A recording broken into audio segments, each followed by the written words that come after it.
Magandang gabi mga kapuso, wala pa namang nagbabadyang bagyo pero posibleng lumakas yung hanging habagat sa mga susunod na araw ayon po yan sa Pag-asa. Sa ngayon umaabot yan dito sa may Southern Luzon, ganun din sa Visayas at pati na rin sa Mindanao. Mga kapuso, kapag malakas ang hanging habagat, maraming kaulapan din po ang nabubuo kaya naman tumataas din yung tsansa ng mga pag-ulana. Base nga sa datos ng Metro Weather, malaking bahagi po ng Luzon ang uulanin bukas, lalong-lalo na sa hapon.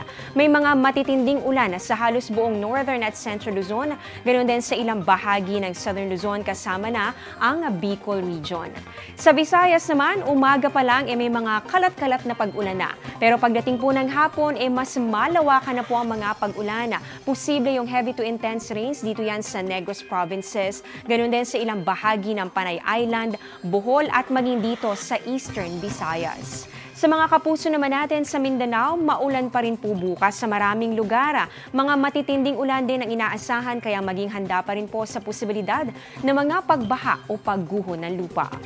Dahil naman sa inaasahang paglakas ng hanging habagat, mataas din ang tsansa ng ulan dito sa Metro Manila bukas kaya huwag kalimutang magdala ng payong.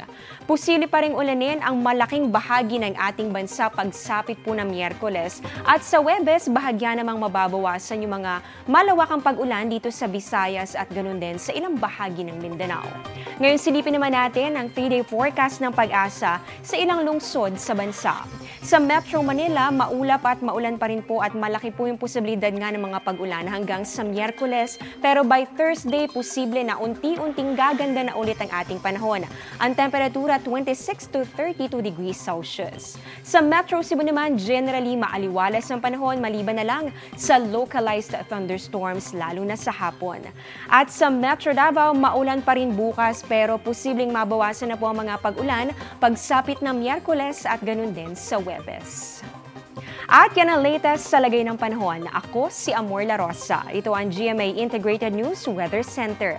Maasahan anuman ang panahon. Mga kapuso, kasama nyo kami anuman ang panahon. Mag-subscribe sa GMA Integrated News sa YouTube. Para sa mga kapuso abroad, bisitahin ang GMA Pinoy TV at www.gmanews.tv.